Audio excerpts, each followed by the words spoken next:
Hello everyone, stream should be live.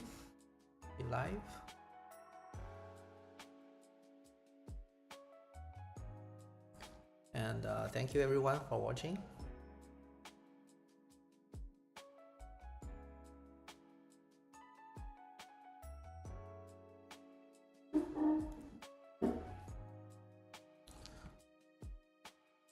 Yeah, if you're new to the stream, please come and say hi if you're not shy, and if you're shy, just stay and support the stream. So today is the series on how AI works, where I attempt to understand some concepts in the world of AI and LLMs. And this is gonna be a unscripted stream, so there's no script. I just have a few pointers that I want to cover, and it's gonna be a real-time learning stream. So basically I have not spent much time in this subject, and I'll try to understand it myself in real time, and hopefully this will be a more useful experience for people who want to learn instead of just having someone who already understands this and then try to explain this. So it's kind of like an interactive process where I document how I try to understand something, and hopefully this will be helpful for people who are also going through the same process. Yeah, so that's how this stream works. I think it's something interesting. And without further ado, let's get into the introduction. So in order to understand how the attention mechanism works, specifically in the transformer architecture with reference to GPT-2, so there are other new attention mechanism in newer architectures, but today we're gonna focus on the classic transformer GPT-2 architecture. So that's the starting point, and then we'll move further along the architectures to cover newer architectures, hopefully. Yeah, so for this setup, I have prepared the nanoGPT code. So for those of you who didn't watch the previous live stream, so this we did a walkthrough of the nanoGPT code 2 weeks ago. And hi, hello Nathan. So we briefly covered how this whole thing works, and today we'll be using this code base again to focus on how the attention part works. So that will be this part. Just 4 lines of code, but it's actually very complicated, I think. And so this is a minimum reproduction of GPT-2 architecture and allows us to add some print statements to kind of understand how everything works. For example, I have the IDX printed out here. So these are the, I believe, token numbers.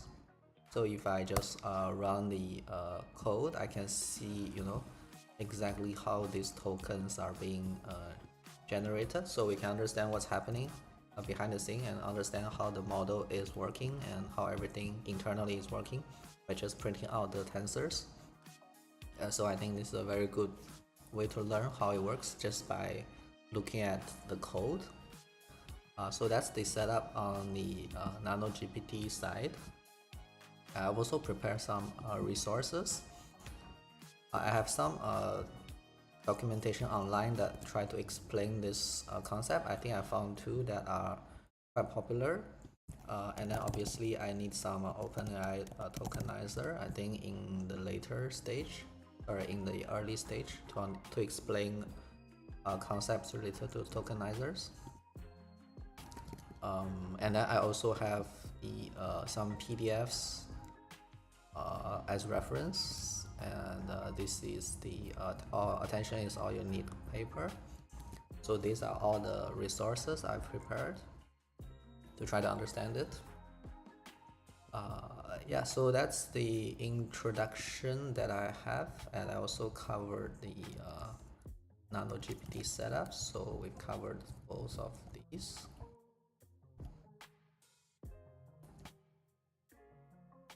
I guess I can give a very quick introduction on how this nanoGPT thing works before we go into the tokenizer.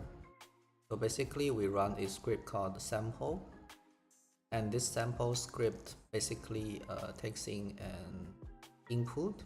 So I can run a start. This is basically like your prompt, right? But because this GPT-2 is a base model, not an instruction tuned model, that means it will just predict the next text instead of giving an answer to the question, right? So it's like writing a novel, right? Basically, if you give it a starting sequence of KIN, then the most likely next character will be G that completes the word king, right? So that's how it works. So it basically tries to autocomplete this with newer letters. So that's basically how this sampling works. I control the number of samples to just 1, and the max new tokens to be somewhere around 20. We're only generating 20 tokens. That's the setup. So that's basically how we set up this environment to understand how it works. Now let's move on to the first step, which is the tokenization. So I think this is still important to cover for those of you who don't deal with LLMs or don't deal with NLP stuff. You probably don't understand what is a token. So let's spend some time understanding what is a token and how they work in GPT-2 architecture. So I have a tokenizer thing open. This is from OpenAI. If we show some example, then you can see that this is an example of how tokenization works. So basically you have this word many, it maps to a purple thing, and this purple thing is actually a token 12488.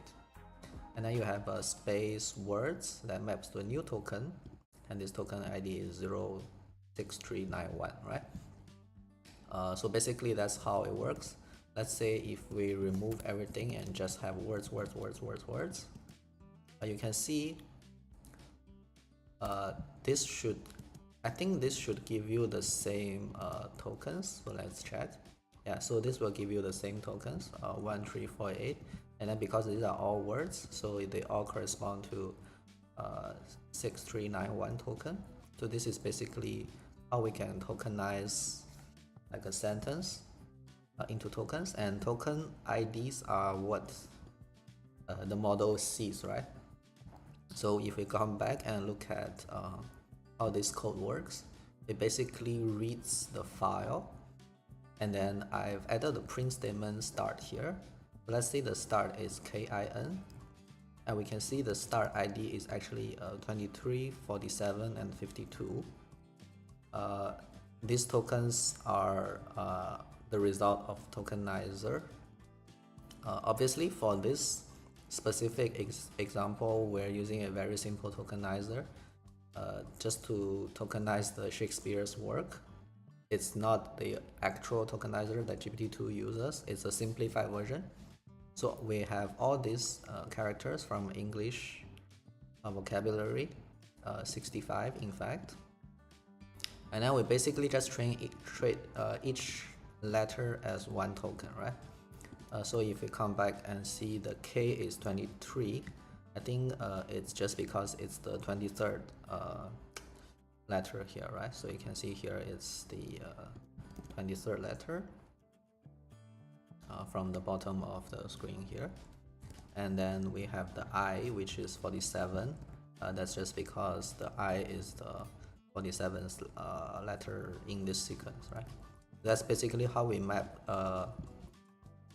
characters to tokens. It will be different in a GPT-4, right? For example, in GPT-4, this is just one token, 73519. But because I'm using a different tokenizer, so this will be 3 tokens instead. Hopefully that will help people understand what is tokenization. And then after we get the tokenization, you can see here we basically pass this to the model, right? So if we actually print the X here, we should be able to see the same tokens, I believe. Yeah, so this is basically turning this array of tokens into a tensor. So tensor is basically a fancy way of saying multi-dimensional arrays. That's how the machine learning people like to call the matrix and multi-dimensional arrays. It's basically same thing. Yeah, so we have our tokens here, and then we pass it to the model to generate the new tokens, right? That's where this generate comes in. So it will take in the IDX, which is the index of the tokens, and then do a bunch of things to get it, right? So that's the tokenization part. I think still pretty easy to understand. So that's the part that I think I understand up to based on my knowledge. So the next part, embeddings, is something that I've dealt with, but I think I haven't really looked into how they work inside the transformers. So let's take a look, right? So if you haven't done any NLP related stuff, embedding might also be a new concept to you. So let's try to understand how it works, right? So I think we should be able to find examples of embeddings used here. So here we have a self function. So self inside Python just means calling this class again. And then calling this class, if you have watched my previous live stream, you would know that when you run this, it actually goes back to the forward pass, right? So basically, after it done a bunch of interesting stuff, it will come back to here. So just to double check, we can print forward IDX here, and then print the IDX. I think we should be able to see the exact same IDX here. You can see here IDX, and it just comes directly to here, right? So basically it goes to the forward pass here and passing the IDX to here. And then we calculate the embeddings, right? So this is where we get the embeddings.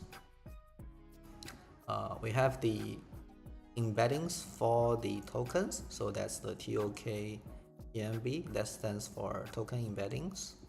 And then we have the position embeddings, right? So this is where things get more complicated. Okay, so I think there are a few ways to understand this. Let me try to find a good example here. Yes. So we have the position embeddings and the sorry, we have the token embeddings and position embeddings.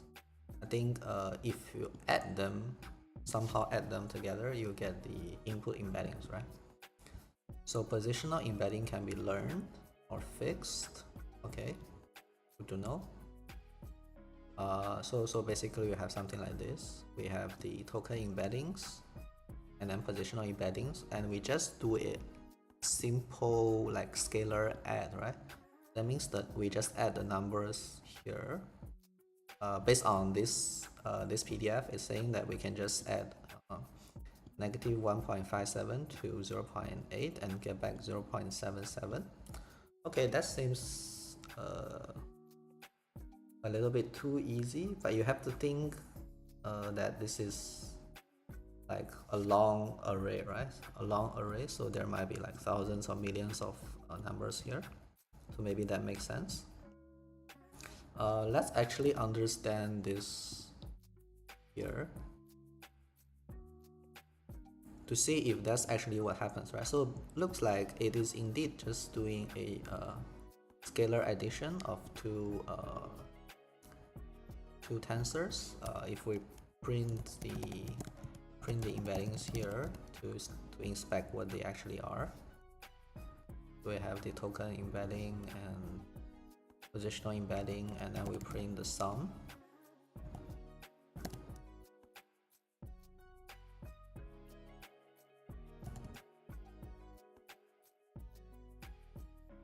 Okay, let's try to see what's actually happening here, right? To test this, I think I'll have to change the max new token to a bit less, let's say 5, and I see what's the output. Okay, so I think 5 is still a bit too much. Let's try to just output 1 token. Okay, so we got 1 token here. This is not very easy to read. Let's not print the list. I think this will print the answer to something that is easier to look at. Okay, so we have the tensors here. If we actually print the shape,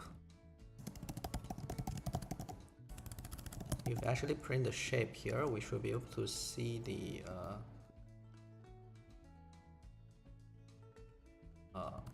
the size of them, right? So let's see the shape here. Shape just means the multi-dimensional array size. So we have the token embedding, which is 13128. Positional embedding, which is 3128. Okay, so it doesn't have the 1 in front. Okay, that's interesting. I wonder whether that's because of, let's see, right? So the token embedding shape is BTN. So the number of embeddings is set by the model. So here I think we can set it to something here. For this model specifically, I think we just set it to 768. Actually, no. For our particular model, I think it's like lower, right? It's 128. Yeah, I think for this particular case, we set it to lower number for the simplicity's sake. Yeah. So when we train our Shakespeare model, the n embedding is just 128. So that will explain why here is 128. And then we have the second. Where is it?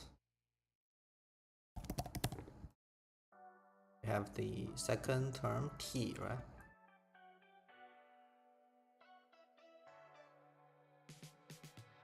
So I think t is. Let me see. Why are there 2 forward pass?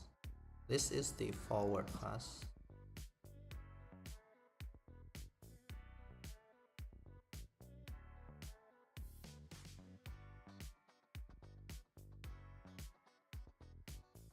Okay, so this is the causal attention. So this is the actual model's forward pass. So yeah.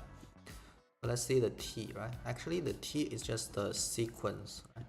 I think to understand what t means, we have to generate more tokens. So let me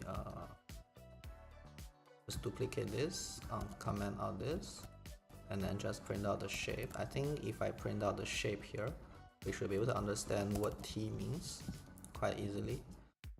Let's say I generate 5 tokens and I run this. We should be able to see, so you can see here the token embedding start with 3, right? That's because we're passing 3 tokens here, 23, 47, and 52. And then after it generates the first token, the second generation, the second forward pass, it becomes 4, right? So I think this t just means the number of tokens in the current message, similar to the context window. Let's say if you're talking about newer models like GPT-4 or Sonnet 4. So this 4 is just means that the context window currently is 4, and then it will just keep growing 5, 6, 7 until we hit the context window limit, right? So I think this basically corresponds to the context window of the context of the model. And then we have, so that's the third term and the second term. The first term is 1, so I think that's just the batch size.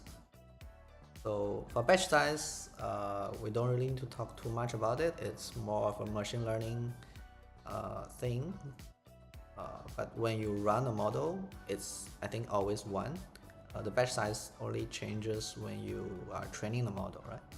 Or if you are like serving the model in parallel, then you have batch size. But if you're just like running yourself, then the batch size should be 1 because we're not batching anything. So this will always be 1 in our case. So that sort of explains what these embedding shapes are, and what BT and T embedding means. So that's the shape. So what about the values, right? We need to understand what does the value signify. So let's take a look at the scalar addition that we were told just now. Let's see. Yeah, I should reduce this back to 1. So we have the tensors here, right? So let's do some simple calculation here.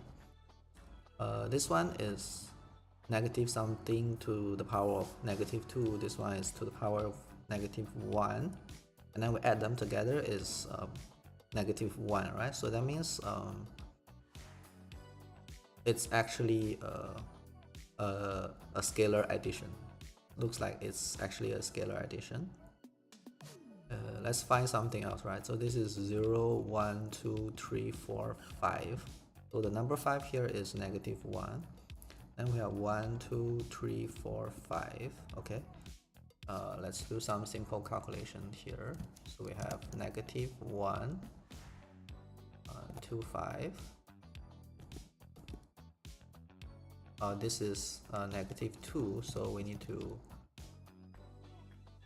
I think, move the dot forward by 1. So that would mean this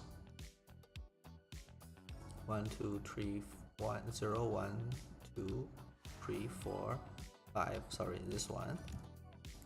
So we have this one, and then we move the dot forward to move it to -1.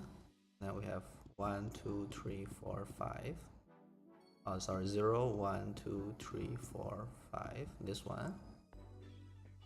Can just multiply them together, I think. Let's see the result. It's negative 1.7328. And if you come here, the result 1, 2, 3, sorry, 0, 1, 2, 3, 4, 5.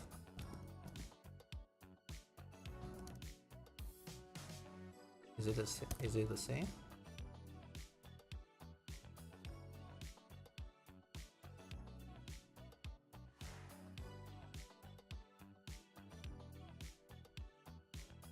Apparently not. Wait, did I do something wrong? Okay, let's just print out the first first 5 values, right? Not print the whole thing.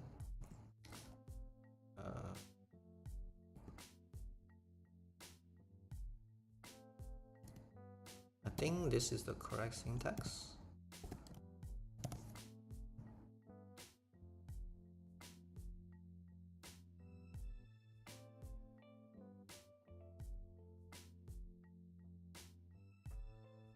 Okay, it looks like it didn't actually sum them up. Let me see. So this is multi-dimensional. So the thing about tensors, you need to understand the addition sign works on the matrices, right? So it might not be the same. So how can you add 2 matrices with different shapes? I think it must have assumed something, right? Oh, let me actually look at the shape of the resulting answer is just 1, 3, 1, 2, 8. Okay, so maybe I'm misunderstanding how the tensor addition works, right? Yeah, my Python knowledge is not Very good. So let's just try to run the run the addition ourselves to understand how this thing works. I think I'm misinterpreting how this thing works. So let's try to create a tensor. PyTorch tensor.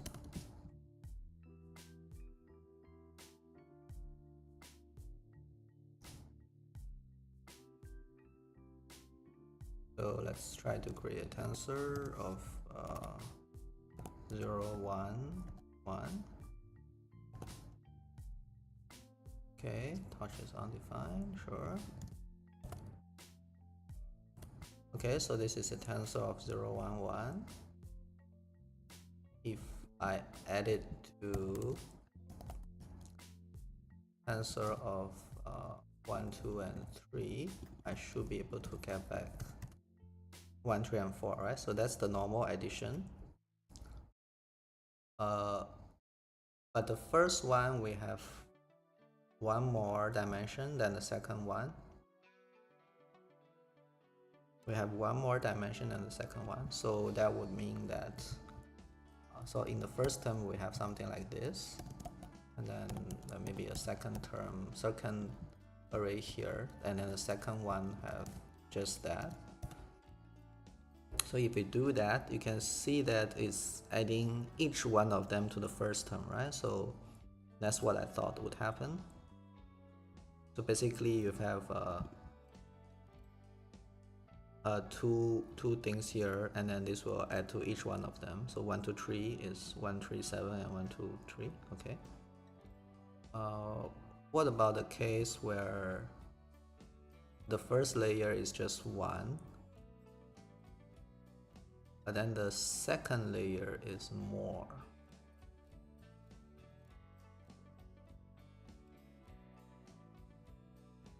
How do we express that? Let me think about it. I don't have nice online. This is the first one.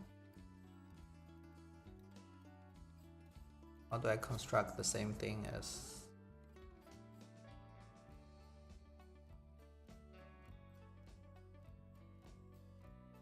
this one's shape is 1, 3.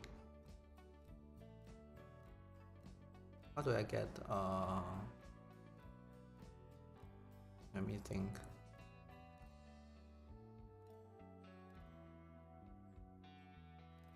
Okay, I guess we can just use this thing here, right?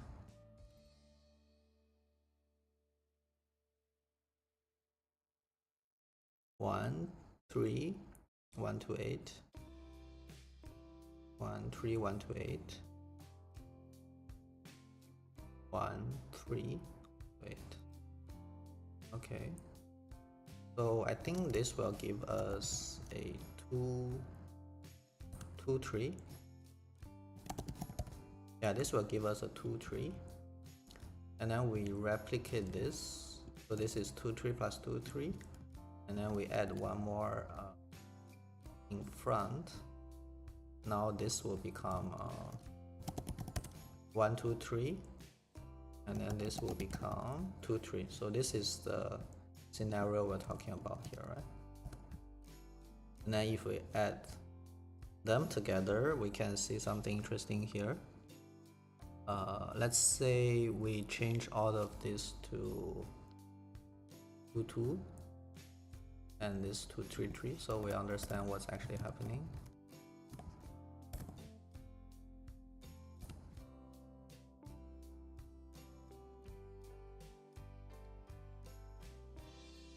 Okay, so it's just adding the first term of the first tensor to the first term of the second tensor, and then doing the same, and then getting back the shape of the second tensor. Okay, that's supposed to work, I guess. Then why didn't it work for why didn't this correspond to the correct thing? Let me think. It should give back the same thing.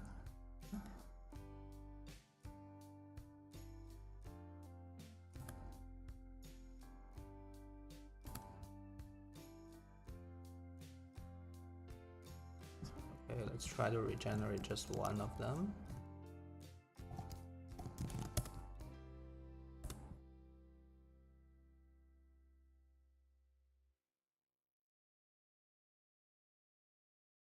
Maybe my math was wrong, right? It could be that my math was wrong. I didn't do the math correctly. That's why I say this is not a math stream, because my math might be wrong. Let's just add them together. So this is 63864. It's slightly larger than this number. I think it makes sense. Let's copy this value and then come down here. Oh wait, I was looking at the wrong output. Yeah, I was looking at the wrong output. No wonder it's wrong. So it should be this number. This is the first number here, and then this is the first number, right? Yeah, I was looking at the wrong number. No wonder it's wrong. So I need to plus these two together, and then I should be able to get this number, right? So let's see if it's correct. Okay, so yeah, my mistake. So it is correct. I was just looking at the wrong thing because there are too many.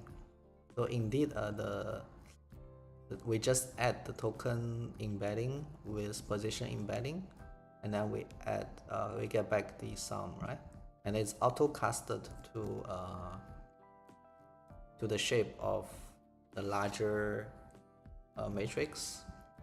So like we explained before, so if we have the shape of this one, and then anyway, we can print the shape here again. It will be quite easy to understand how it works. So we have the shape of 13128 and the shape of 3128, and these are so this is like a 3D matrix, and this is like a 2D matrix, and then we get back the 3D matrix here. So it's basically like auto casting the second one into a 3D matrix, right? I don't know why this works, but apparently it works in PyTorch. Yeah, so that's basically how these two embeddings are combined. It's just a scalar addition. I would expect it to need to be cast, but I don't know why in PyTorch you don't need to do that. And then we have the drop function here, right? I don't think the drop function here does anything because we are in a transformer architecture. I think the transformer architecture doesn't have dropout, right? So the dropout is 0, so we can ignore this drop term. It doesn't actually do anything. And then the x. Okay, so let's watch this very closely on how it works, right? So I think we have just now we had something going here. So let's retrace back our values, right? The first value is 6 point. Let's take some notes here. So the first value inside this token embedding is this one, and the first value inside the positional embedding is this one. When you add them together, you get this one, right? So that's the computation we did. So yeah, let's record this, and then we can follow this value to see how it changes. So we have the token embedding here, positional embedding here, and then we have the sum here.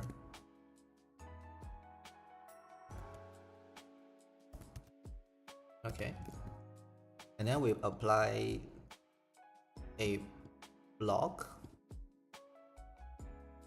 Let's double check, right? So if we print x here, we should be able to get back the same thing. So let's try. We can stop printing this.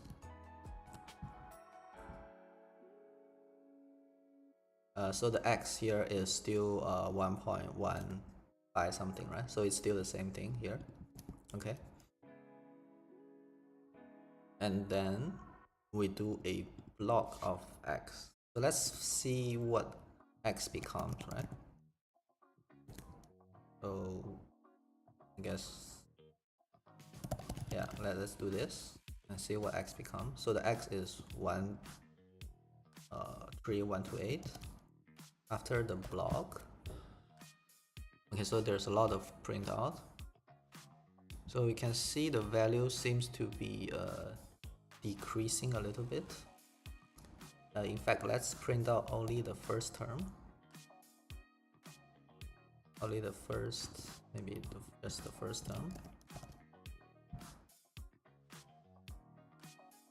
Yeah, so this is the term that we have here. And then it seems to be just changing, right? It's definitely doing something to the embedding. So what is a block? Let's go back and see what is a block. For block in H, so we need to look at H inside transformers. So H is a module list of blocks. What is a block? A block is a neural network model with a layer norm, a causal self-attention, and a layer norm. So this is where actually we already reach the attention layer. So we have actually finished the embedding layer. So believe it or not, the embedding layer is just a scalar addition, and we've already calculated everything, and this seems to make sense. It's just a scalar addition, nothing else. Okay, so we have actually completed the embeddings layer. Now we just need to look at this attention mechanism, right? Alright, so that's gonna be the hardest part here. So to understand this block, so why do we have several blocks, right, inside H? I think that's still quite easy to understand. If we go back to the transformer architecture, where is it? Yeah, if we see the transformers, H is a list of block for n layers, right? We have n layers. I think what this corresponds to is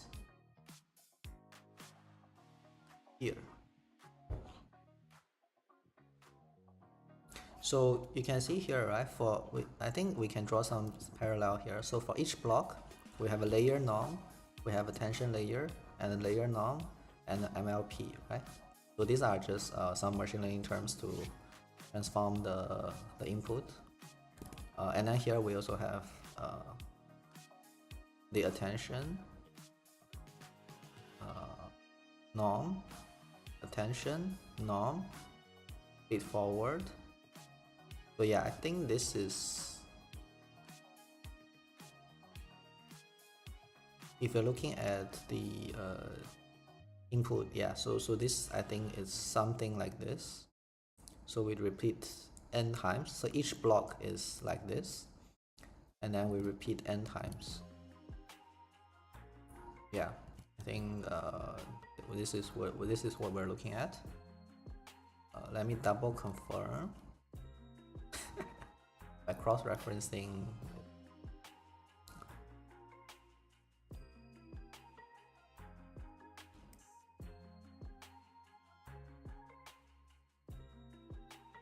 Yeah, so the transformer, this is the transformer block. We're talking about this part. Yeah, so this is the part.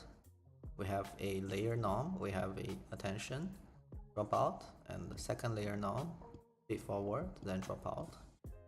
Okay. Yeah, so that will correspond to this part, right? I think the MLP is the feed forward layer, I guess. Yeah, linear layer with residue connection. So that is this MLP layer. Okay. Yeah, correct. Scalable before the LP layer. Alright, so that's this part, and then if we repeat this n times, that is actually the n layers we have here, right? So we repeat this block n time to get h. So each time we send this input to the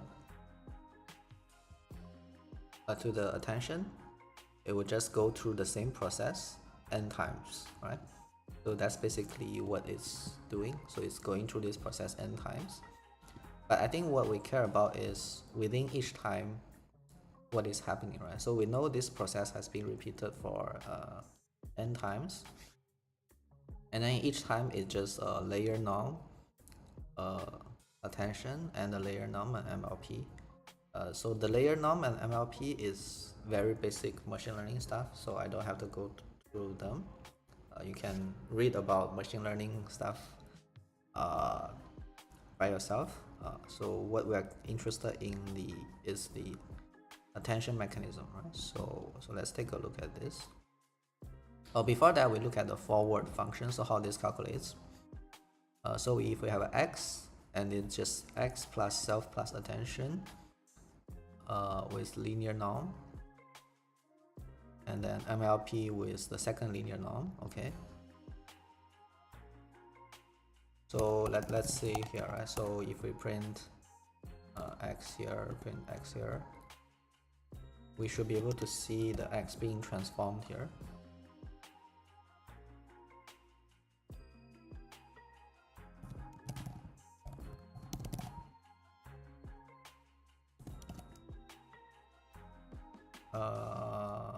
After MLP, and then we have one more here after attention, right? So this is how the input gets transformed. So you can see before it's the same negative 0.1 for this one, and then after the attention it's changed, and after MLP it's changed again, and then it's sent back to this layer again, right? So we go through this layer again, so it got changed again, and then change again, and then change again. Okay, just go through this process several times. I'm not too sure why do you need to go through it several times, but I think typically in machine learning it's like the number of layers give you the expressiveness of the model, or more like a capability of the model, so your model can kind of handle like more complex tasks. So if you only have one layer, maybe you handle some simple tasks, but if you want to handle more complex tasks, you need to add more layers. Maybe that's the reason why you have this process repeated n times. That's my guess. Yeah, but it makes sense in a machine learning in a neural network model to repeat this process n times, and like basically to scale it up. Yeah, so let's see how this attention actually works, right? So the attention is just applying a linear norm to this x and then applying attention, right? So this linear norm, it looks like it's also learned. So this linear norm can change, I believe. Yeah, so this is also a parameter in itself. And then the self attention obviously contains a lot of attention weight parameters as well. So we have so this is the forward pass of the attention, and this forward pass correspond to this thing, right? So when you run self.attention attn, you're basically running this forward pass, right? So we can verify this very easily by just printing the x here. So let's say x attention before, and then we print the x attention after. We should be able to get back the same thing. So you can see here, this is 1.1.6, and then this got changed a bit. That's because of the linear norm. I think the linear norm is the same, right? I think the linear norm is the same. So let's verify that. So this one, we can verify if the linear norm is the same, right? So we just use this to minus this, and then we get back the reverse of a linear norm, right? So if we do this calculation here, it's 0.927. And then we do the same thing. Let's see where it is.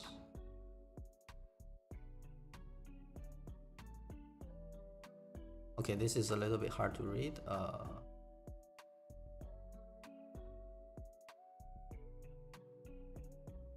Let's print something here. Yeah, let's print this.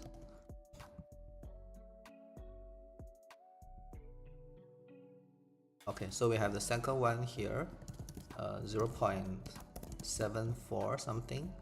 We minus this. Let's see. Okay, it's different. Okay, that means the layer norm can be different. Let me check.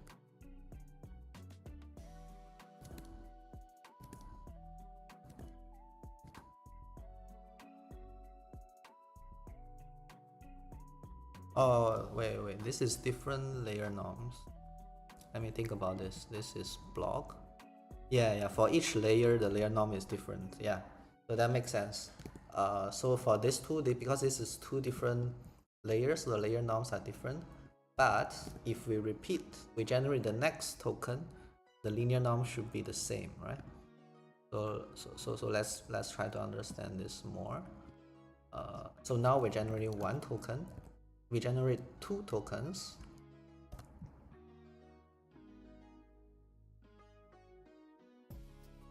Then the second token will go to the same neural network, and it should have the same layer norm. Means that the value is modified by a fixed amount, right? Let's see if it's the case. Okay, so this is basically the same thing because this is the same.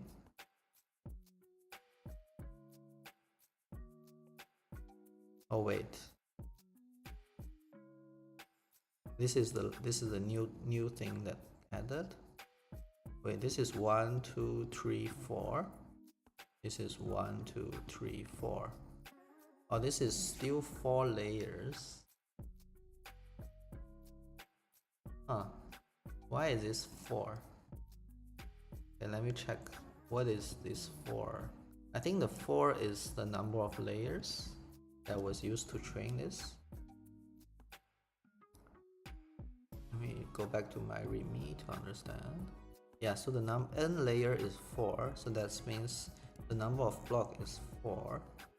So this is layer 1, layer 2, layer 3, layer 4. Layer 1, layer 2, layer 3, layer 4. So it doesn't make sense to compare these two. We should be comparing like... Yeah, I think this is the reason why we shouldn't print like this. We should print like this, right? Yeah. So we print the first two, and then they should get modified by the same layer norm, I think. Yeah, they should get modified by the same layer norm. If my understanding of the layer norm is correct. Verify this.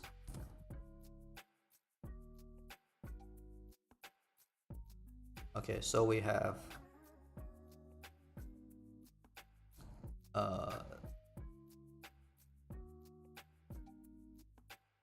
why this one only have one term?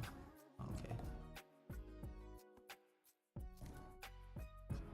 Use 2. Okay. So we have this become this, and then we have this become this. Let's see if they are the same. Maybe they are not related. Maybe my understanding of the layer norm is wrong.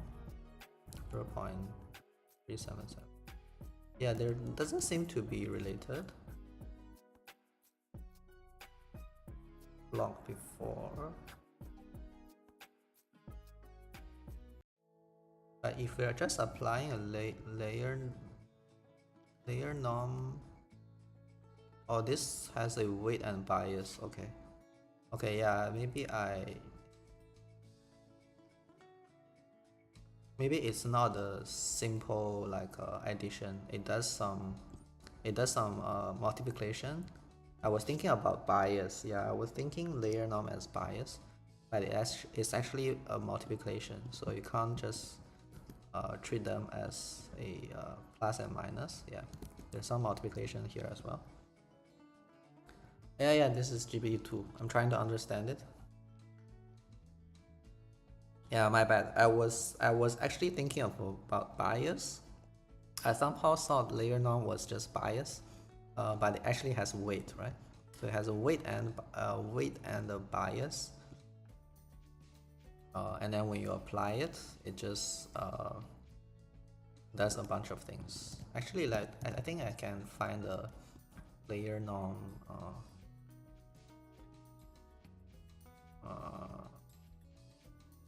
Yeah. Oops.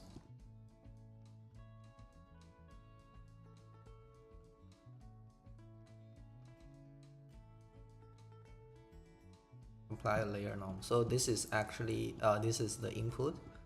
You take the variance, the expectation. Okay, that's a lot more complicated than I thought. Yeah, so maybe I won't go into this more. It's just like some machine learning stuff to do with the network layers. Okay, so it's basically like normalizing all the input to make them kind of normalized. I guess that's what it's trying to do. I forgot how it works. Yeah, I think that's how it works. So you aggregate all the x values and then try to normalize it to a certain thing.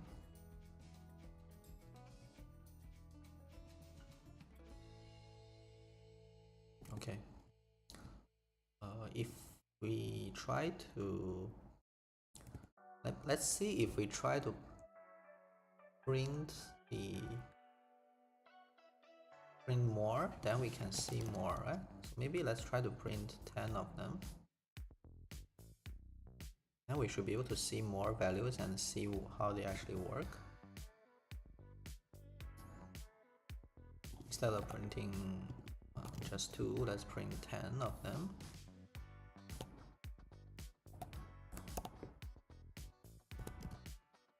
Oh, we're just taking the first token. Oh yeah, we're just taking the first token. Okay, that makes sense. The first tokens, first 10 dimensions. Yes.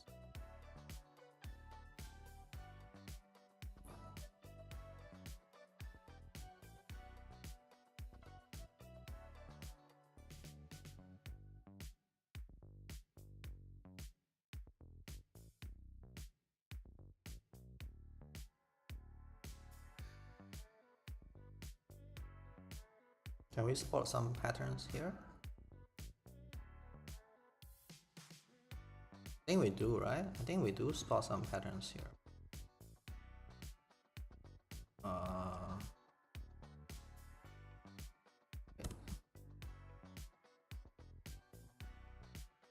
Why does it print like that?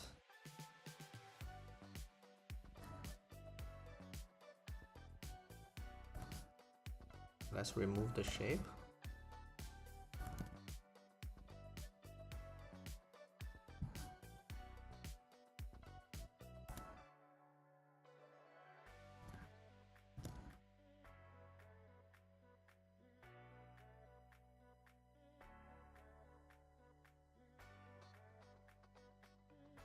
So you can see these values are very small, right? Like very, very small. And then they all get normalized to be something like bigger, right? So this one, -0.0, and becomes -1. So the similarly, this one also scale up. Yeah, so they basically got scaled up to a larger number in this case for this linear norm basically. Yeah, so it looks like the scaling is kind of proportional. I mean, if we have the weight, then we can perform the calculation, right? I think actually we do have the weights. We do have the weights here, so we can actually perform the calculation. But in the interest of time, I won't be doing the actual calculations. But I think we do have the weights here, so I've written a Pico file that can kind of inspect the weight. Yeah, so we can actually read the weight here. So if you just run this, sorry, this one doesn't show the weight. You run this one. Yeah, this one will actually show the weights. So it's basically multiplying with some weight and then adding some bias. So that's how it works. I think that's a little bit of sidetrack.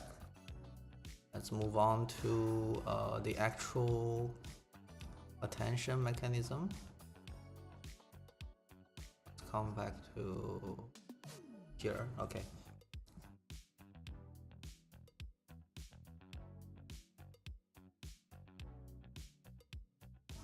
Yeah, so this is the initialization and this is the forward path. So this will be the most interesting thing to look at. Let's try to run our script again. Okay, make this one again, and then remove the unnecessary stuff. Remove the extra printing. Just have this two.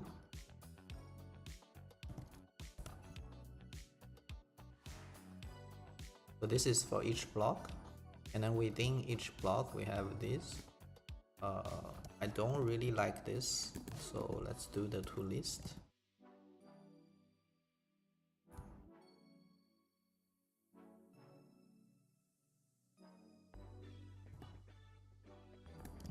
Yeah, let's do this to list. It's like easier to read, I think. Yeah.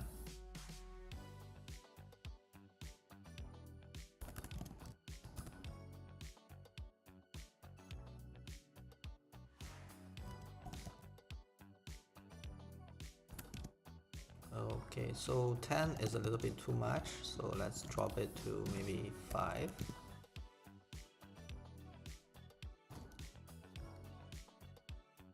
Okay, so we have the numbers here. So you can see before and after it got changed quite a lot, right? So this is the tension before, and then after it got this one become a much smaller number, and this one also become like a numerically smaller number, right? Okay, so there's definitely transformation happening here. So let's take a look at this.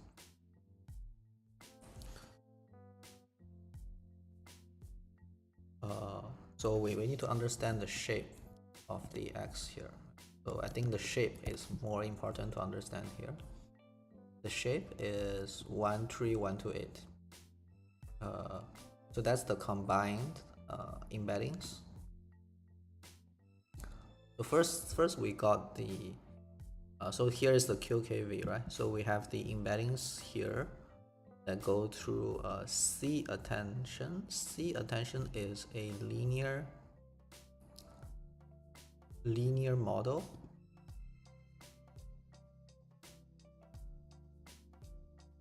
Okay.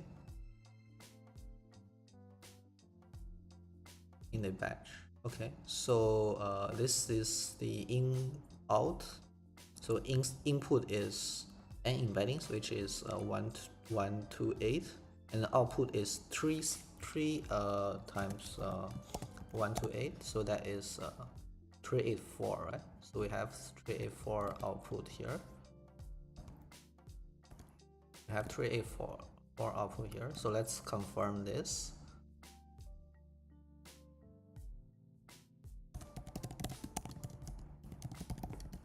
So if we print the shape of this, we should get 384, right? So yeah, so it basically changed something from 128 to 384 by multiplying it 3 times in terms of dimensionality, right? So let's say you have a array of 1 to 8 values, it will just become an array of 384 values. How does it do that? Let me check.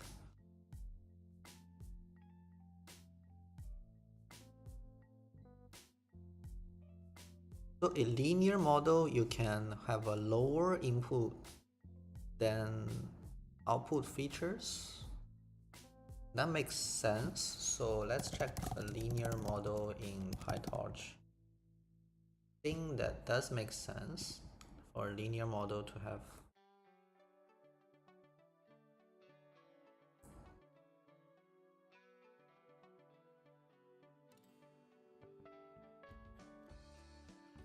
Yeah, so it's let me try to find a example.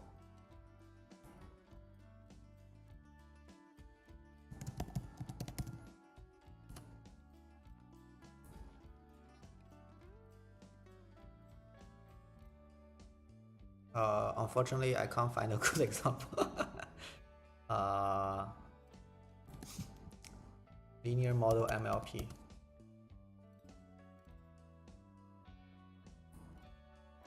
I've typically seen a linear model that has more input than output, right?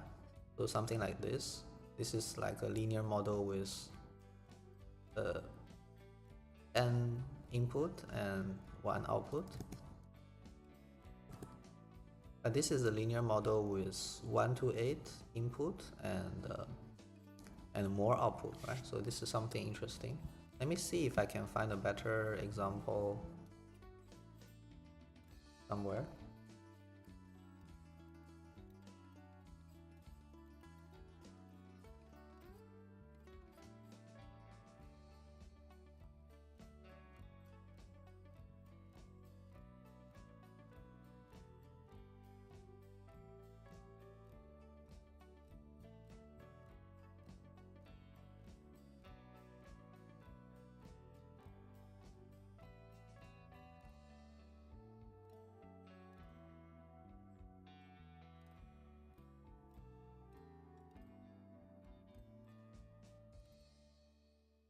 I think it should be somewhere here. Okay, so this is the query key and value. Both are D in and D out. This is the single head attention. This is the multi-head attention. D in and D out.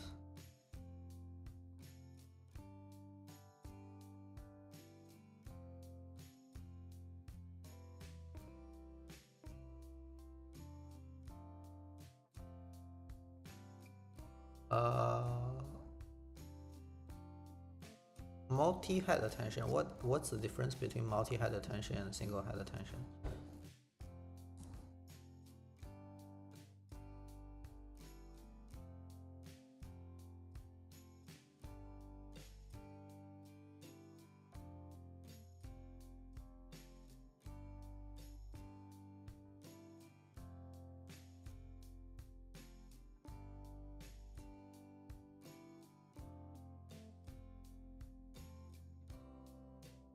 Okay, we need to somehow understand this based on yes. So let's keep this like this first, and then we see what else it's trying to do, right? So we project this with exactly the same dimension. Oh, sorry, this is just a projection. So we do this for all heads in batch and split them into at dimension 2.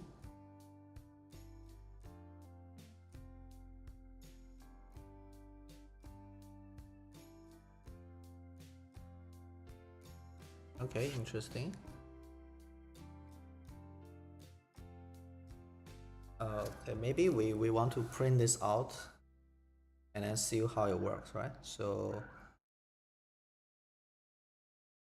we have this thing here. We can print this thing out, and then we can print this QKV out, right? So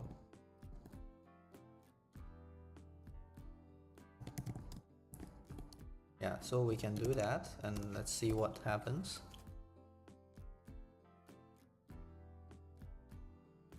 So we need to give it some title.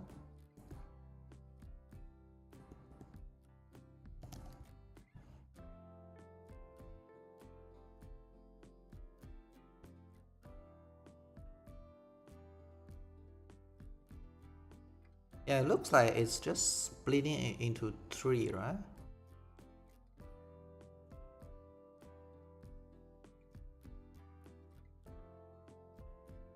Query. Okay, so this is the first one that looks quite similar to this one. Yeah, so this two looks quite similar. And then this one, 4446, is the same as this one. So basically, this Q looks quite similar to the original one. So that's what I'm getting here.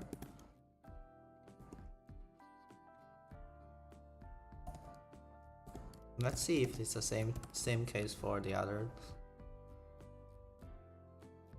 So Q is like this. So we have the original tensor that looks like this. Okay? So original tensor looks like this, and then we have the Q that looks like this. So you can see here it's quite similar. Yeah, if you look at these first few values, they look quite similar, right? One-to-one matching. And then we have the K here. This is very different. And then we have the V tensor here, which is very different. Okay. So this means that after we go through the C attention layer,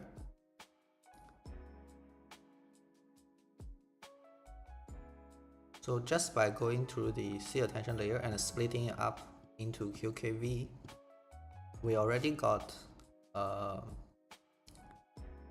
this value to be very different, right? So it's basically like, if we understand from the Python code perspective, it's making something from 138 into something that is 384, and then back to 138, right? So that's what's happening. So we have something that is size 1, 3, and 128. We made it into something that is 1, 3, 384, and then we made it back into 3 separate 1, 3, 1, 2, 8. So that's the interpretation you have based on the Python code. It might not be 100% the same as this paper, right? Because this is an earlier paper. There might be some changes. So let's see if we can find something that's similar to this. So this is still talking about the overall architecture, and now we're inside this thing.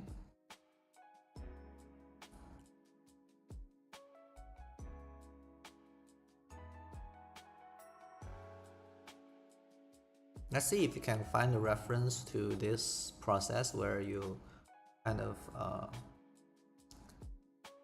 project it to 3 times and then convert back to KQV from the original paper. So how do you get this 3, right?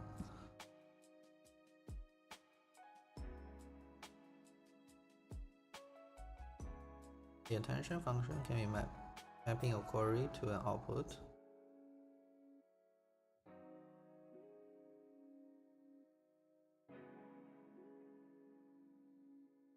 And this is still talking about what do you do with the KQV, but it doesn't talk about how do you get the k, q, and v values, right?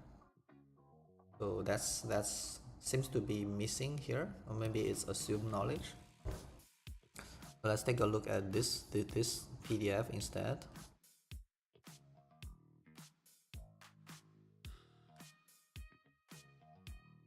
Okay, so that's already going beyond that. It doesn't seem to talk about it. I wonder why why there's no description on how do you do this. Okay, so this looks something similar, right? So we have the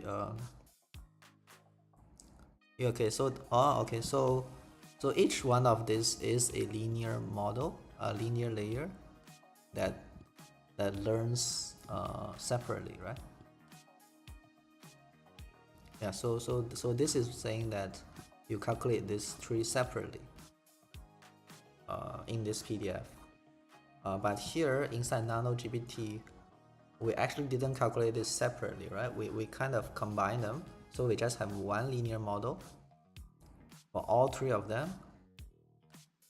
We feed the input inside and we get back 3 times the number of values. So we put in okay, so I think I understand what's the difference between these two. We put in 138, we multiply by 3, we get back 384, and then we split this 384 back into 128, 128, 128, right? And then the first 128 is Q, and the second 128 is K, the third 128 is V, right? So this is how we got back the QKV from our linear model. So I think this is a simplification or an alternative implementation of what's shown on this lecture notes, right? This is called single head attention. Yeah, so it's a part of the single head attention. It's to do this. Let's see if other sources say the same thing. Okay, so this is more like conceptually how it works. Okay, so yeah, so something like this, right? Okay, so we have the input embedding vector x, and then we feed it into a linear transformation. So it takes in 128 and then give out 128. Yeah, so exactly how you implement it. So this diagram says that you need 3 separate linear models, but I guess the nanoGPT just used 1.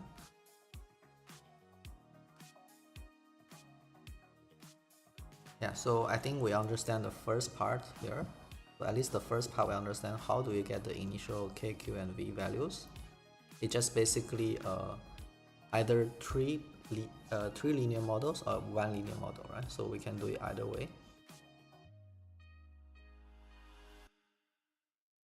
Also self-attention. So we have 2 different implementations.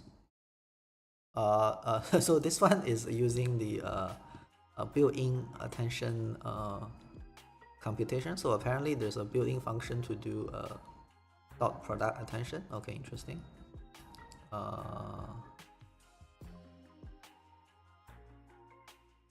Yeah, so this is built-in, but I guess we're trying to understand how it works. So let's understand the manual implementation here.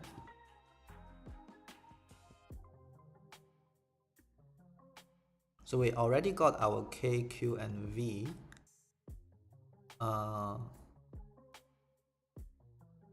Now what we do is we do a bunch of so ignore the math first. So we do a bunch of computation using KQ and V.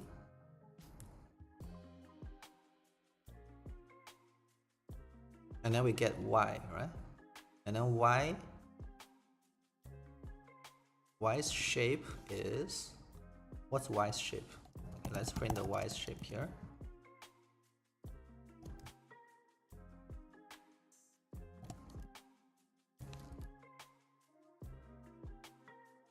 Okay, we can stop printing all this.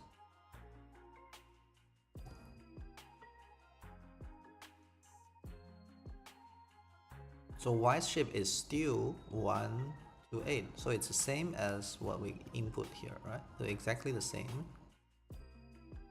shape, but the values are significantly different. You can see here. So it doesn't change the shape. So that's something interesting. It doesn't change the shape. Does that make sense? Does it make sense that it doesn't change the shape? I guess so, right? Because if you need to map, so here's an intuitive explanation. Okay, I need to create a new new thing.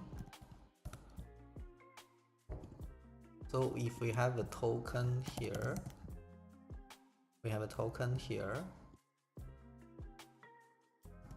and then we turn it to an embedding of 1 to 8 size, right? So this is size 1 to 8, and then we want to get back a token, so it has to be embedding 1 to 8. Then we get back the token n+1, right? So I think this is how it works intuitively.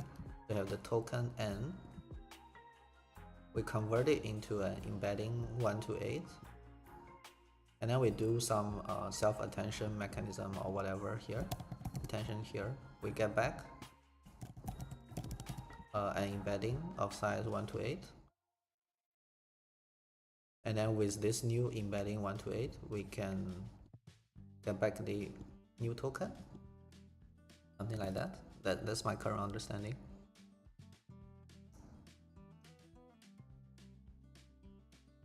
Or maybe it's just the constraint of the model. So let me check. So this is the forward of the causal attention. What happens inside the block? Let me check what's happening inside the block. Where is the block? Okay, here is a block. Okay, so after the attention, we do a x plus attention, right? So I guess it's more helpful to understand the shapes here instead of the actual values. So let's do this.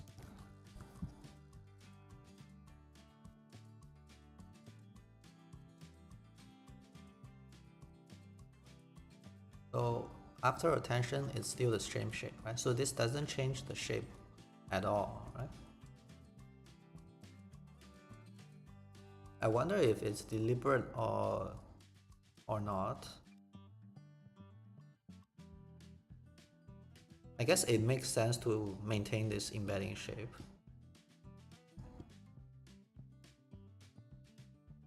But I haven't understood why it has to be the same. Okay, so let's continue, right? So I don't understand why this output has to be the same as input shape, but let's take it as that first.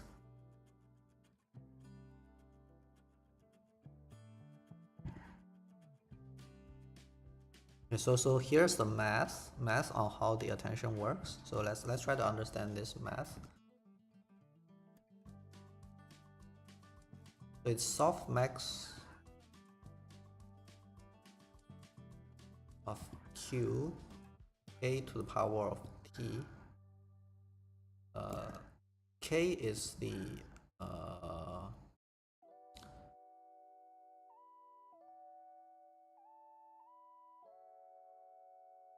this is q is query, k is key, and v is value, right? So we have the q is query, k is value, k is key, and v is value.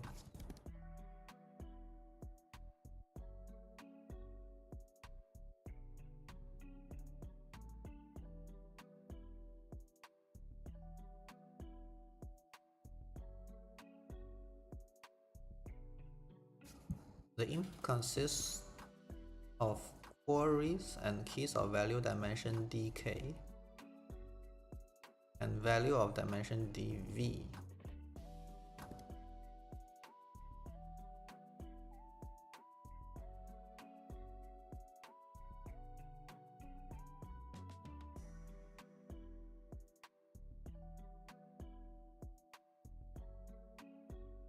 These are the same. These are the same shapes, right? Isn't this? Aren't these all the same shape? I'm getting a little bit confused. I'm getting a little bit confused on this shape here. Looks like it's the same shape.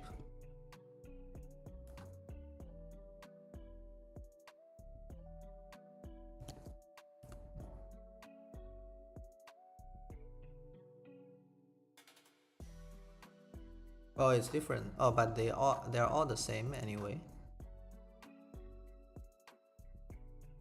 So how does it become from this to this?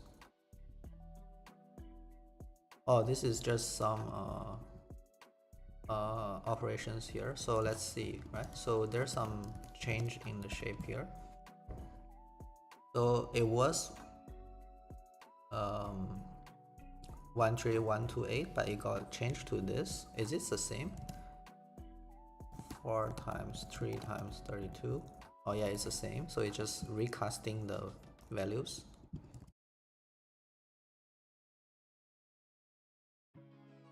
This is B, batch size. T is the sequence size. So this is 1 and 3. This is, I guess this is 1 and 3, and then 4 is the n head.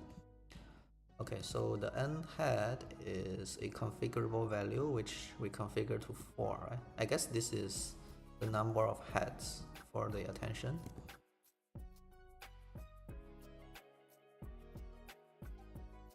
I think view is just like yeah, just change the orientation of this thing. So initially it's BT, but if you do transpose, then we swap the order of n head and t, right? So the n head 4 becomes a head of 3. That's why it's like that. And then C divided by n head. Okay, so C is the embedding dimensionality divided by n head. So we're dividing 1 to 8 dimensions of embedding by the number of heads. That's interesting. So this is something I didn't know. So interesting.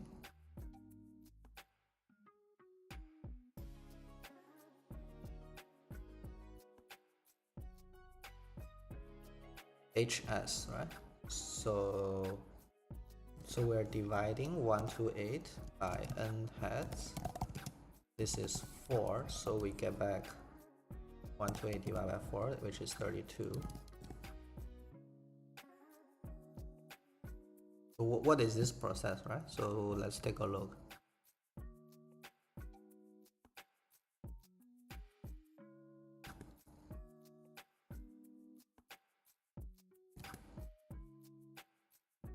I don't think we have reached this stage yet, so this is not relevant.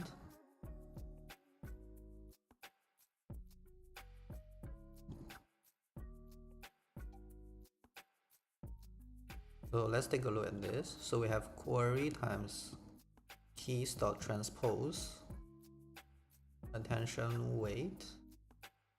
This is, I forgot what this does. I think this is some Python operators.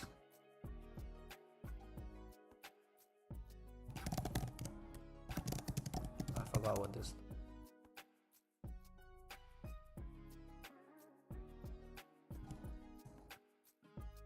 Matrix multiplication, yes.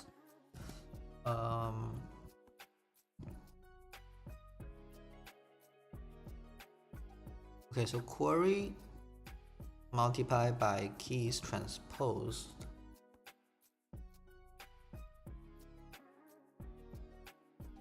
Query multiplied by keys transposed. So I guess we are just splitting the head, right? So this is just splitting the head. I can't find any reference implementation here. Okay, I have the representation here.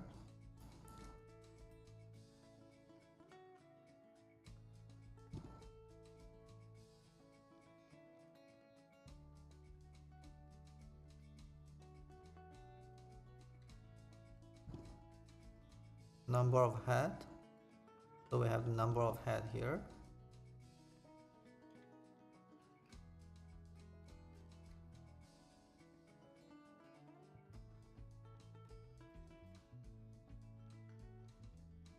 Then we concatenate the heads.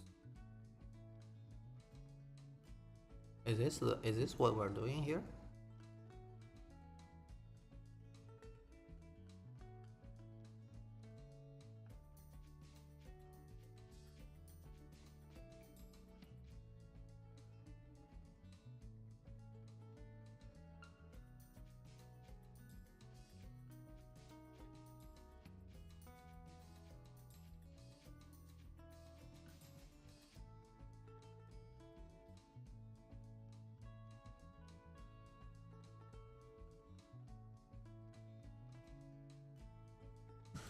Okay, I'm not 100% understanding this, so let's take a look at some other examples. Let's take a look at this one.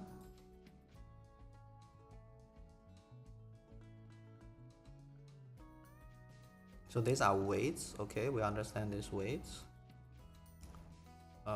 So we already gone through this part, so it's just multiply the weight with the input embeddings, then we get back this QKV. So we understand this part.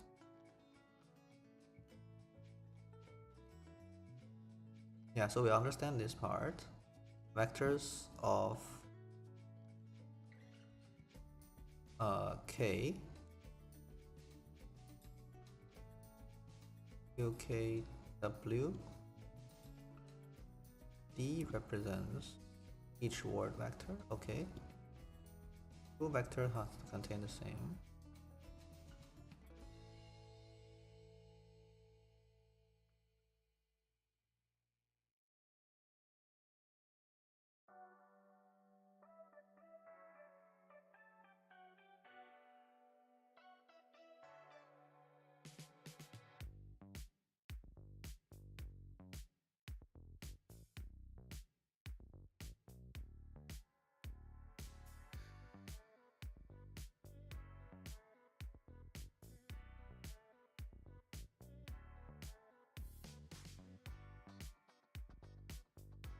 Okay, so this post is saying that the shape of the value doesn't matter.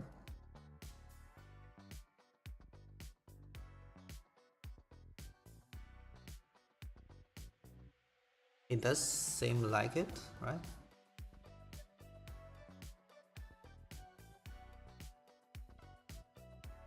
So B and TT multiplied by B and hat EHS will give you this shape.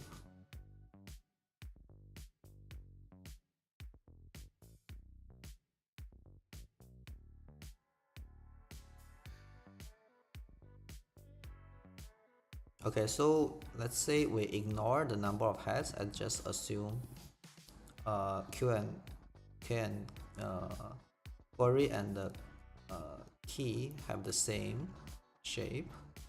Then this makes sense, right? We can do a multiplication here.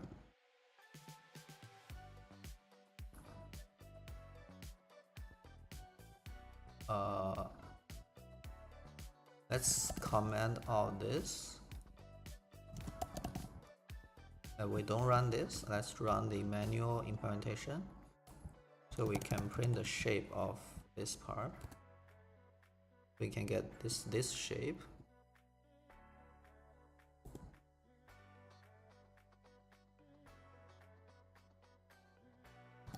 We can get this shape.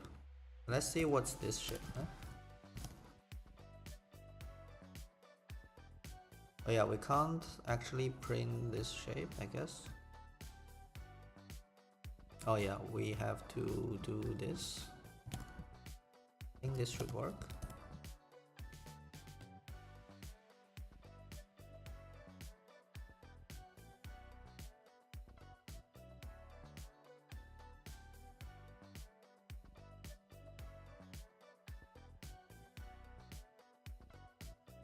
Oh, let's just print this, right? I guess this should work.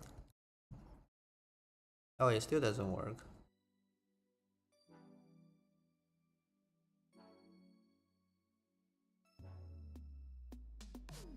Why would this not work? Okay, what is this? Is this a value? Oh wait, something else is wrong.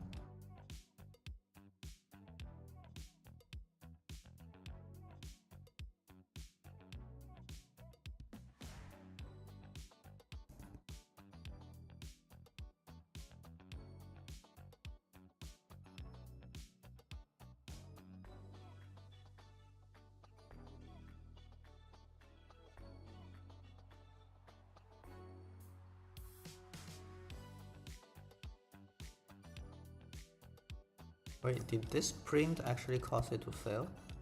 No. Okay, I must have. Oh, okay.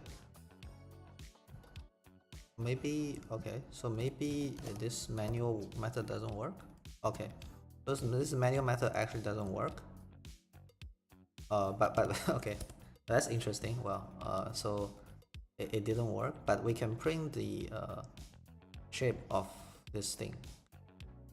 Yeah, I'm pretty sure we can print the shape of this thing before it actually doesn't work.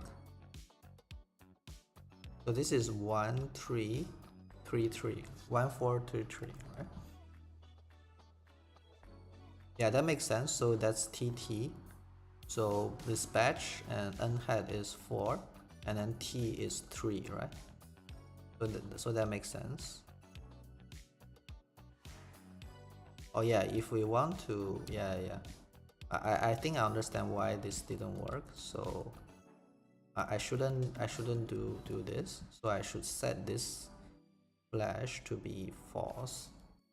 So I just have to set this to false instead of changing it there. Yeah, so let's set this to false. And then this manual thing should work.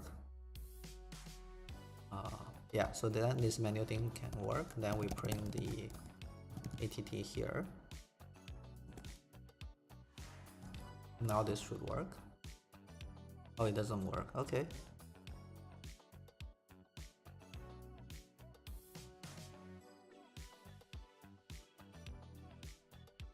Yeah, unfortunately, I think this this manual attention doesn't work. So I guess we can't really see how it's actually working. We can only understand by doing the math.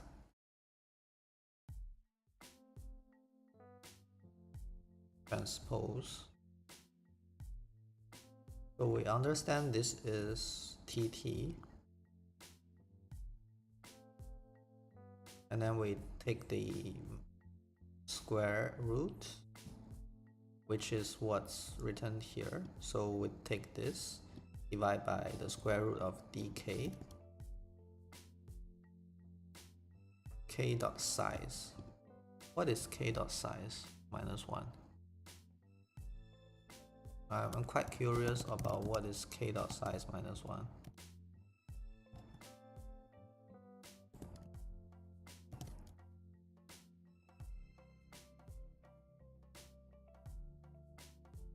Oh, this is just the last shape, the last dimension, which is 32. Okay.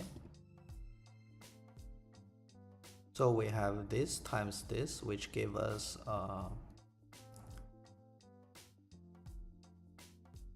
this one is, okay, now I need to take some notes. So Q times V transposed will give us a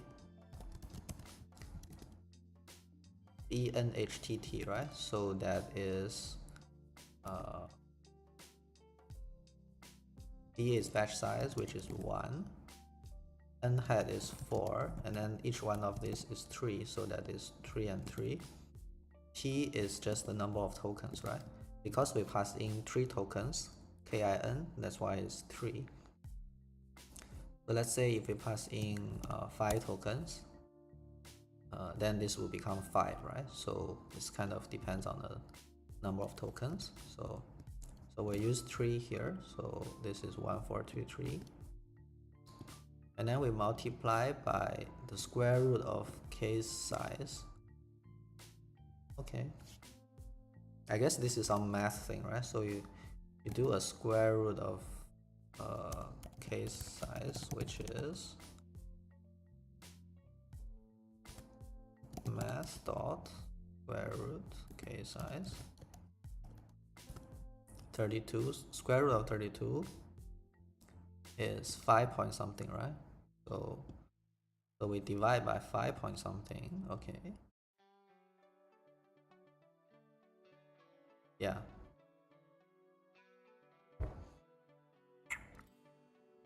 And then we fill the bias with negative infinity. Okay, and then we take the softmax. Okay, so that's basically replicating this, right? You multiply by v. Oh yeah, so here you multiply by v.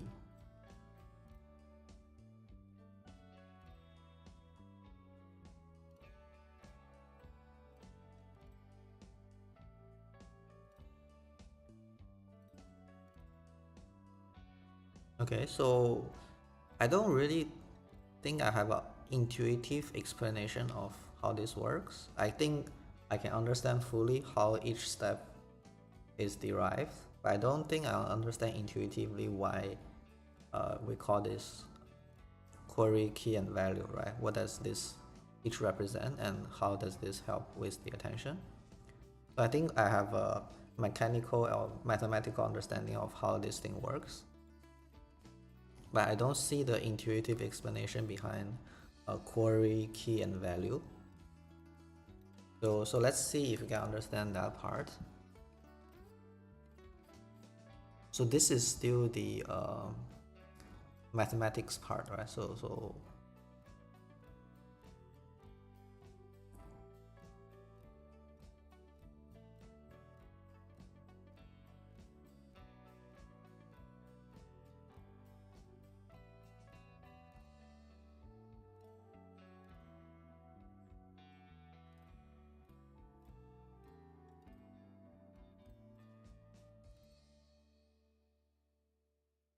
let's see.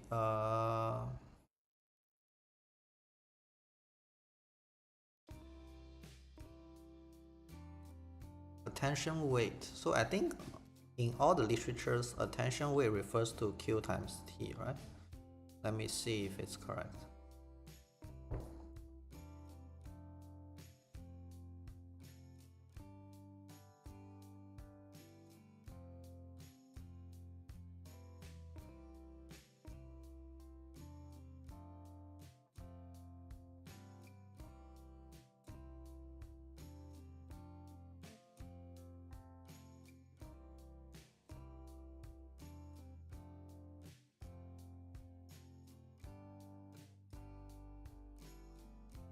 Attention head.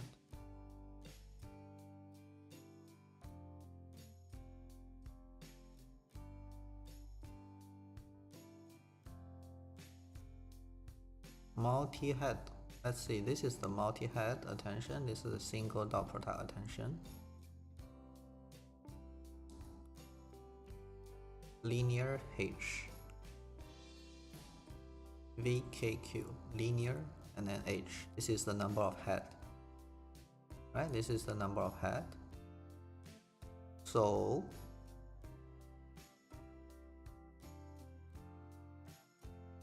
I think, yeah, so for each this, we use dk equal to dv equal to model divided by h, right? So this is basically what we have here. Right? So this is basically the multi-head thing. This n head and then c, which is the embedding dimensionality divided by n head, give us the dk equal to dv, which is 32 here.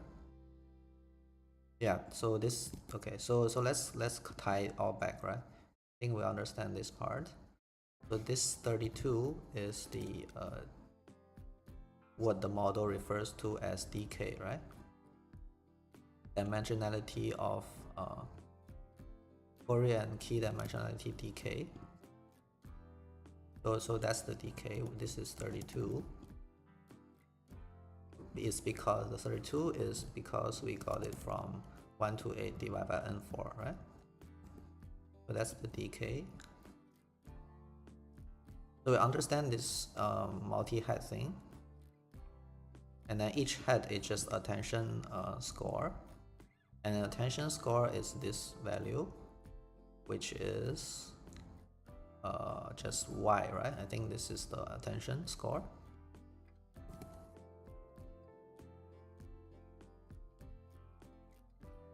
Let's double check if our understanding is correct. So eventually we get the dimension. Let's check the ultimate dimensionality of the attention mechanism. Let's see if it's mentioned somewhere here.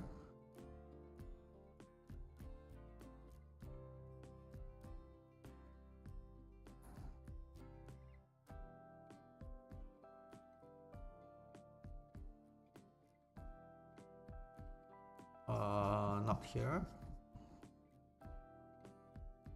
I guess it's implied that this will get back the same dimensionality as that one.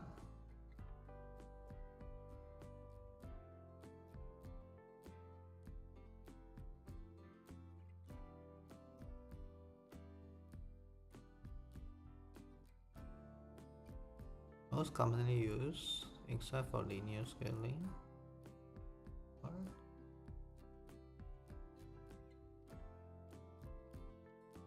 Okay.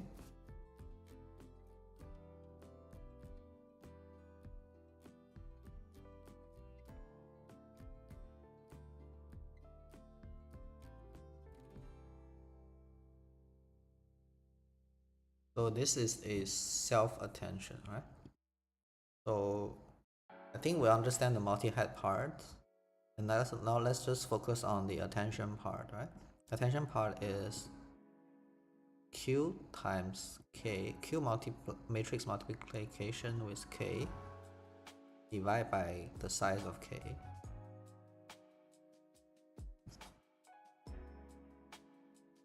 dk is dk is 32, and then Q is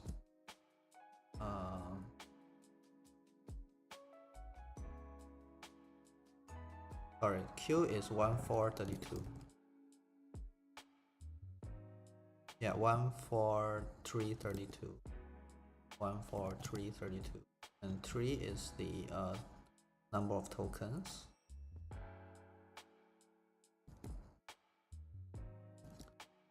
And then K is also the same. 14332. And then we do a matrix multiplication of these two. And then we get back. Let's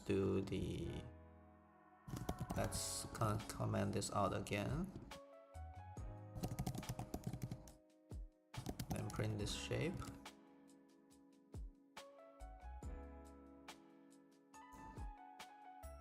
Okay, so this is 5. Let me change this back to 3. So this will become 1433. So that corresponds to here, right? Yeah, so that corresponds to here.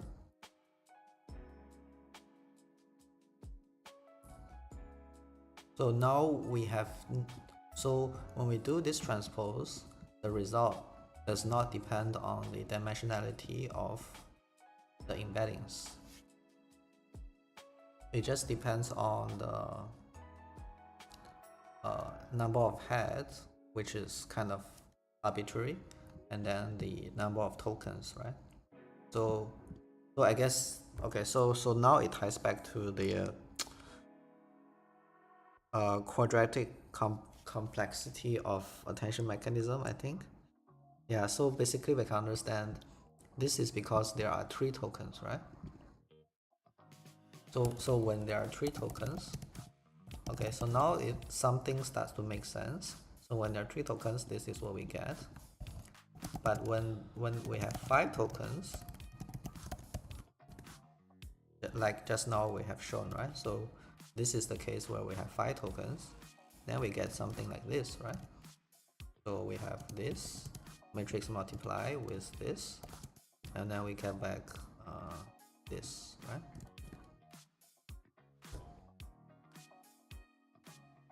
Yeah, so the matrix multiplication actually is I'm not sure what's the complexity of this, but it looks not linear, right? This is definitely not linear. This is at least quadratic. Yeah, this is definitely quadratic.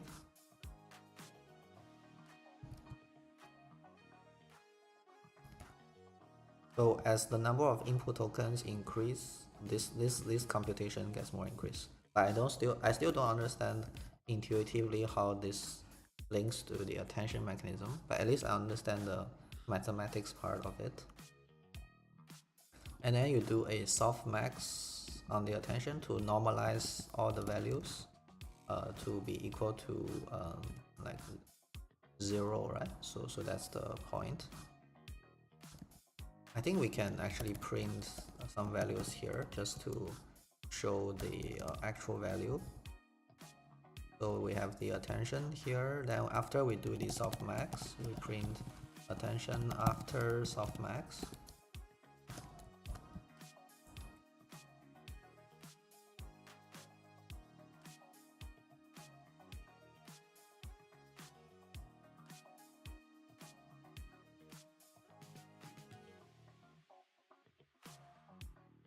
Wait, where is the attention after softmax?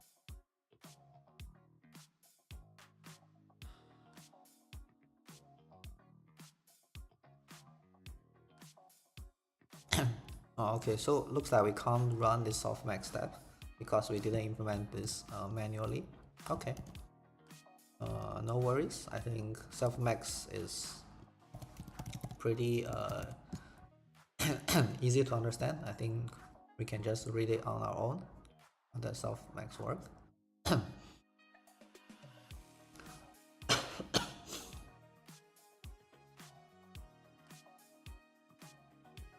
Yeah, so this is a mathematical formula for softmax. And then we use the attention to multiply with V. V is the learned value, okay. Okay, so I think this is not very intuitive to understand because in machine learning, everything just happens simultaneous, right?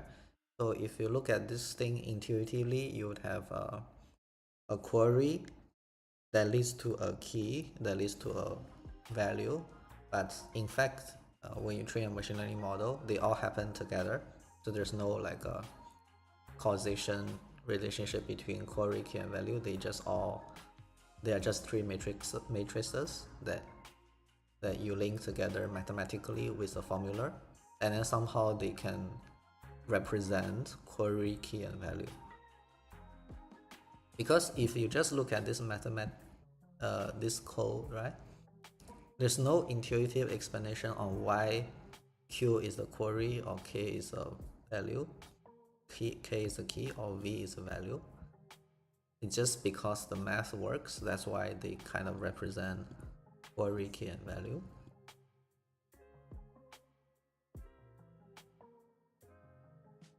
I guess the query and key I can understand because query and key they are multiplied together first to get the attention, and then you multiply attention with the value, right? So they're kind of the key to the value. That part I understand. So the value is actually the value of the attention matrix product, right? So if I understand correctly.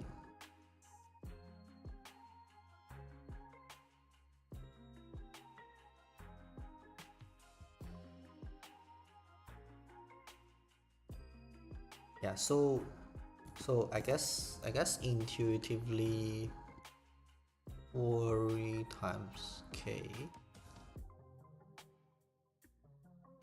Like I don't understand why you can't just have like a query multiply by v, right? Would that also work instead of query multiply by k? Let me see. Obviously the matrix don't, the dimensions don't line up, the shape doesn't line up correctly. Let me think if it's because of the shape, right? Maybe it's because of the shape.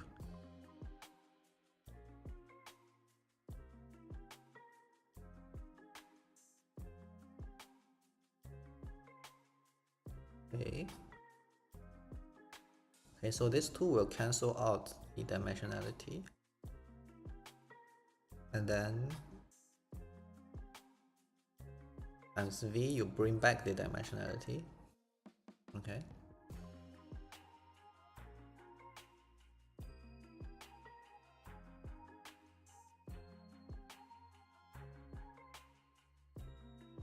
Query have dimensionality. K, you also have dimensionality. Multiply together, you don't have dimensionality.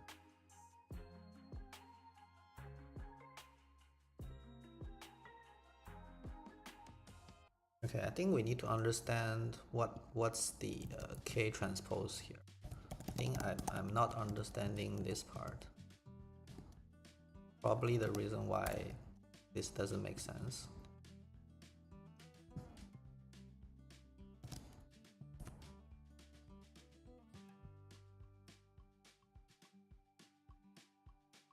Okay, so K transpose is 1 this, then query is like this. So when you transpose, multiply these two, you get 1455. I get 1455. So you should actually write like this. Hey, wait, no, write like this, right? So this is wrong, this is correct.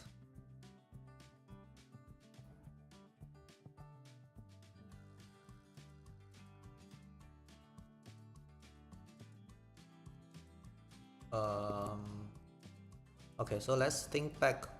How do we get the Q, K, and B?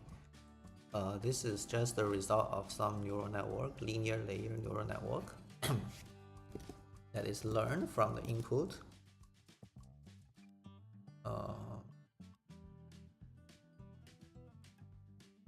So what's the difference between K and query and the key? I don't actually see a difference between the query and the key. I mean, they are like basically equivalent to me.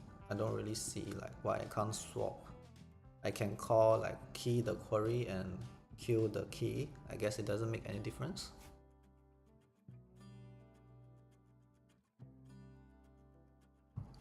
Yeah, these are like kind of equivalent, right?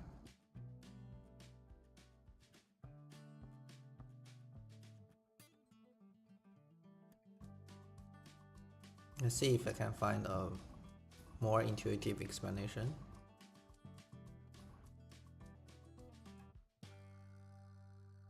For each token, compare the query with all other keys. Okay.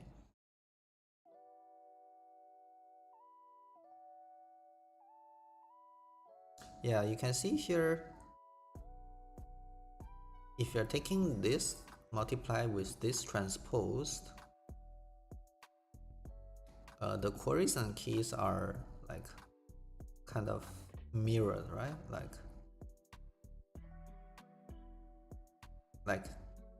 It doesn't matter which one is key and which one is a query. So I guess that's what I'm taking from here. Yeah, so basically like this.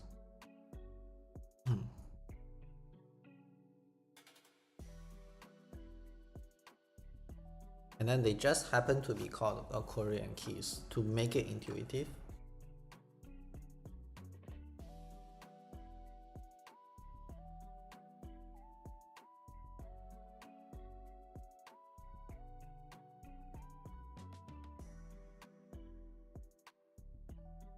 Self-attention. Okay, now I understand why it's called self-attention. It's because you're doing a matrix multiplication with yourself, right? Kind of like you derive the same set of query and keys, and then like there are two different weights, but they are essentially the same shape, and then you multiply them together to get the attention. So you're kind of multiplying yourself with yourself. Yeah.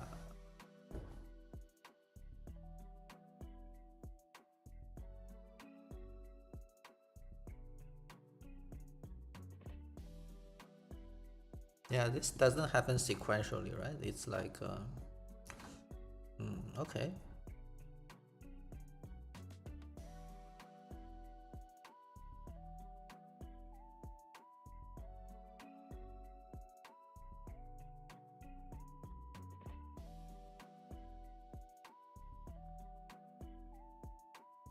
Oh, we compute the vector similarity score between each two. Oh, okay, this makes sense. Yeah, so I guess the dot product, which is this one, computes a similarity. Okay.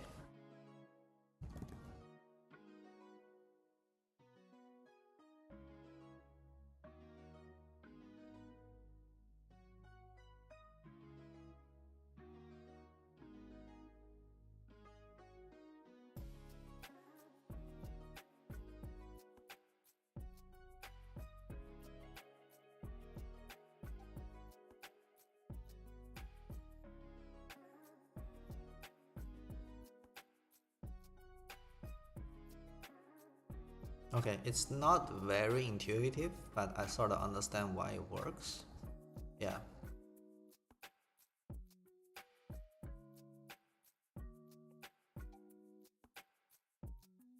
I guess to understand it a bit more, we have to dig into like the attention formula on why this thing works.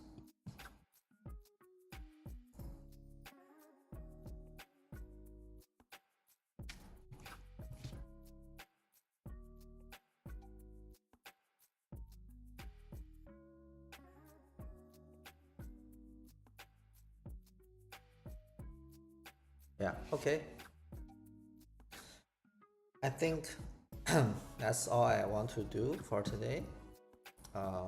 Yeah. Thank you everyone for watching. I hope you understand a bit better on what the KQV attention mechanism is. Thank you everyone for watching. See you in the next stream. Bye.